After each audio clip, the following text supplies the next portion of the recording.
Isipin mo, isang araw na lang susuko na sana siya. Hindi niya alam na may malaking sorpresa pala.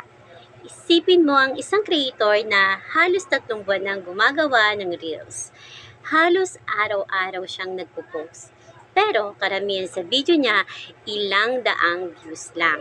Nagsimula na siyang magtanong sa sarili, may mali ba sa content ko? Sayang lang ba ang oras ko? Balak na sana niyang tumigil pero isip niyang gumawa pa ng isa.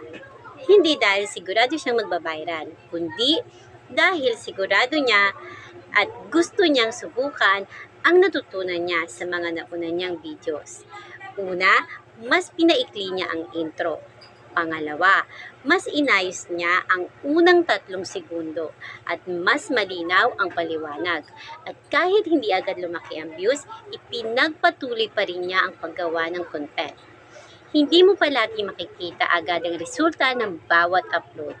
Minsan, ang tunay na progreso ay nanggagaling sa mga maliliit na pagbabago at sa pagiging consistent mo. Kung may natutunan ka sa video na to, huwag kalimutang i-like, i-share at i-follow para sa mas marami pang content creator dito sa Facebook at mga tips.